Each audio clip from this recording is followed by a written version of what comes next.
enxugou a boca e levantou-se. Bebeu o seu vinho e emborcou o cálice no meio da bandeja. Alguma coisa na sua maneira compelia-os outros a observá-lo.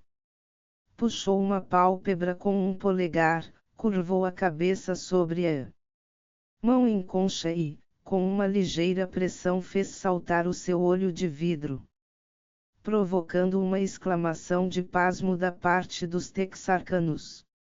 Vigiou cuidadosamente, disse ele ao olho, e depositou-o sobre o cálice emborcado, de onde parecia olhar com malícia para o mestre Tadeu.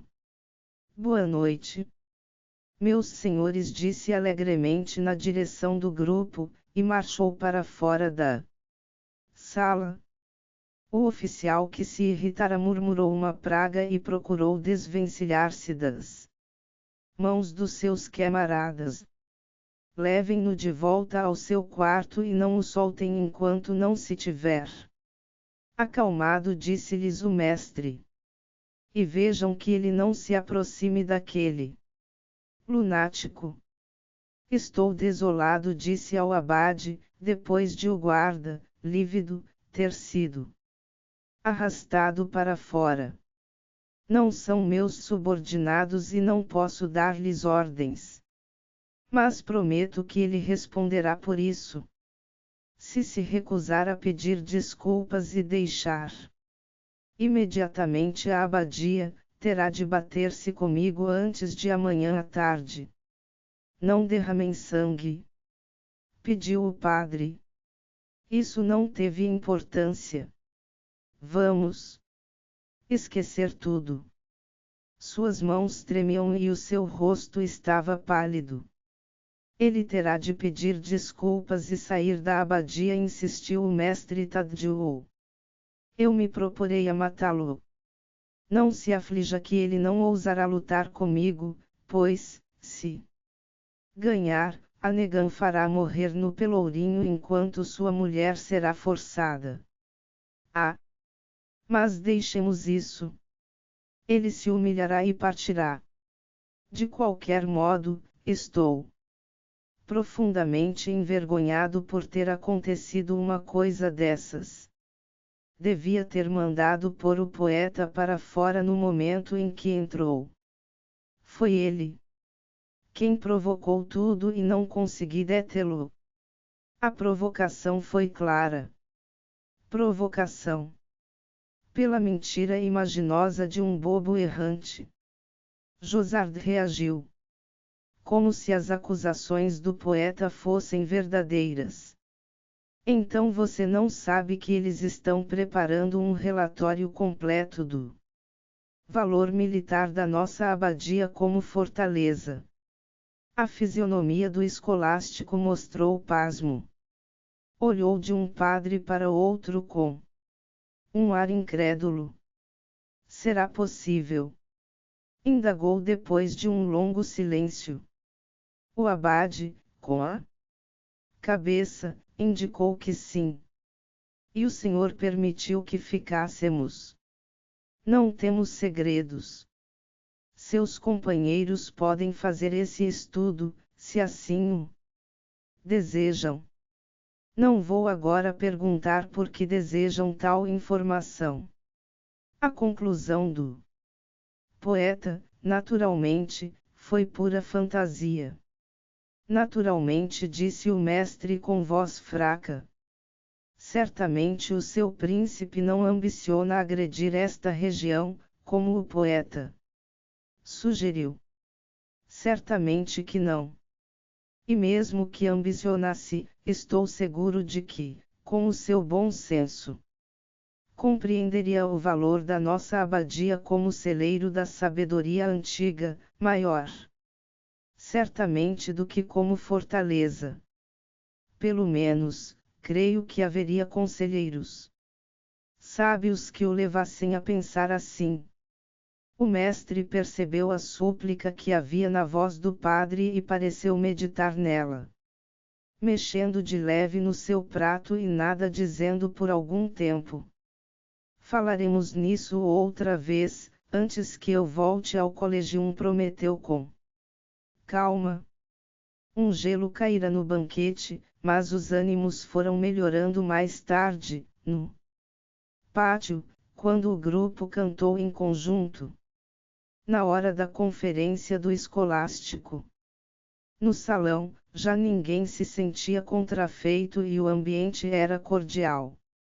Dom Paulo levou o mestre à mesa, Gold e o assistente juntaram-se a eles no estrado.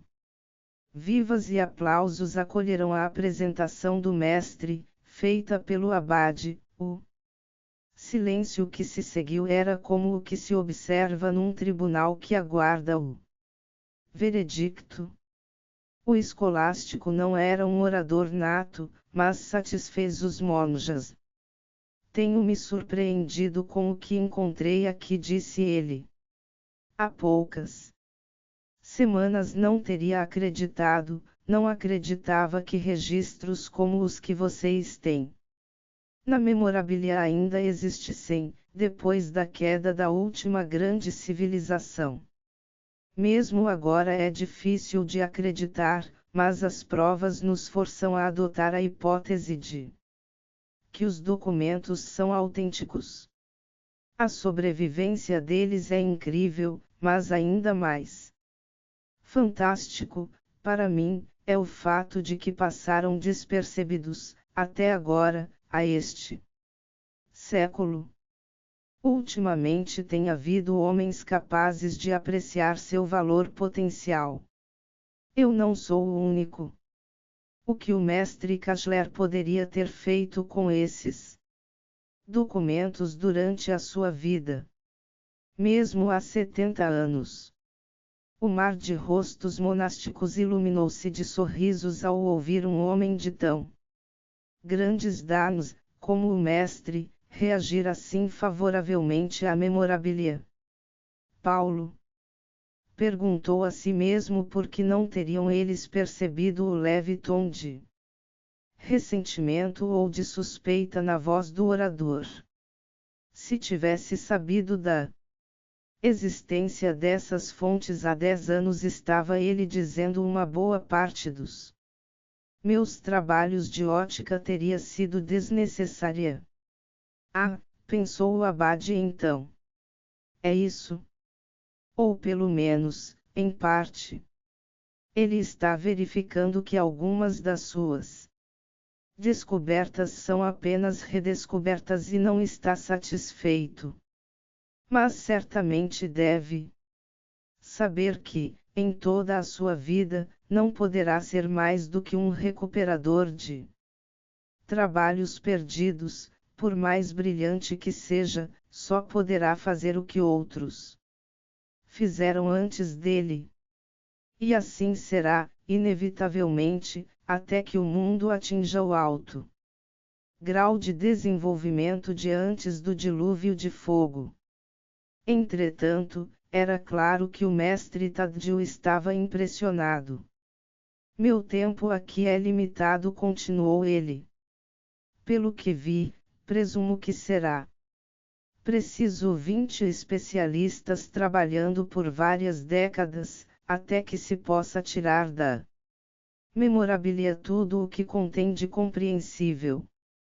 O processo normal das ciências físicas é o raciocínio indutivo provado pelas experiências, mas aqui, é preciso deduzir de alguns poucos fragmentos de princípios gerais. Tentamos chegar a detalhes. Em alguns casos, pode ser impossível. Por exemplo, interrompeu-se um momento para exibir um maço de anotações e procurou uma, rapidamente, no meio delas. Eis aqui uma citação que encontrei enterrada lá embaixo. É de um fragmento de 4 páginas de um livro que pode ter sido um texto adiantado de física. Alguns de vocês talvez já o tenham visto. E se predominam os termos de espaço na expressão relativa ao intervalo entre dois acontecimentos, Esse intervalo é chamado de espacial, uma vez que é possível escolher um sistema coordenado pertencente a um observador com uma velocidade admissível na qual os acontecimentos pareçam simultâneos e, portanto, separados apenas espacialmente. Se, porém, o intervalo for de tempo, os acontecimentos não podem ser simultâneos em nenhum sistema coordenado. Existe, então, um sistema coordenado em que os termos de espaço desaparecem inteiramente, de modo a que a separação entre os acontecimentos seja puramente temporal, e este ocorra no mesmo lugar, mas em tempos diversos. Examinando os extremos do intervalo real, levantou os olhos com um sorriso estranho. Alguém aqui já examinou esse trecho ultimamente? O mar de faces continuou imóvel. Alguém se lembra de ter visto isso? Cornuelle e dois outros levantaram receosamente as mãos. Alguém sabe o que significa? As mãos abaixaram-se rapidamente. O mestre riu. É seguido de uma página e meia de cálculos que não vou tentar ler, mas trata de alguns dos nossos conceitos fundamentais como se não fossem de todo básicos, mas simples aparências que mudam com o ponto de vista de cada um. Termina com a palavra portanto, mas o resto da página, com a conclusão, está queimado. O raciocínio é, porém, impecável e a matemática perfeitamente elegante. A tal ponto que eu mesmo posso escrever a conclusão. Mas esta parece coisa de louco. No princípio, também, havia conceitos loucos. Será uma mistificação. Se não for, que lugar terá esse raciocínio no esquema geral da ciência dos antigos? De que terá sido precedido, para que o entendissem? Que se seguirá a ele e como poderá ser posto à prova? Eis aí questões a que não sei responder. Este é apenas um exemplo dos numerosos enigmas propostos pelos papéis que vocês guardarão por tanto tempo. Um raciocínio que em lugar nenhum toca uma realidade experimental, é assunto de angelologistas e teólogos e não de físicos. No entanto, esses papéis descrevem sistemas de que não temos qualquer experiência. Estariam eles ao alcance experimental dos antigos? Certas referências parecem indicá-lo. Documento se refere à transmutação dos elementos que nós consideramos como teoricamente impossível e depois fala em experiências. Mas como várias gerações poderão passar até que sejam avaliadas e entendidas algumas dessas coisas, é lamentável que elas devam ficar aqui neste lugar inacessível, pois será preciso um esforço concentrado de numerosos escolásticos para destrinchá-las. Estou certo de que vocês percebem que as condições que temos aqui são inadequadas, para não dizer inacessíveis, ao resto do mundo. Sentado no estrado atrás do orador, o abade começou a ficar nervoso, esperando o pior, mas o mestre Tadeu não propôs nada de concreto. As suas observações, porém, continuaram a mostrar claramente que aquelas relíquias deviam estar em mãos mais competentes que as dos monjas da Ordem Albertiana de São Liboetes. E que a situação existente era absurda.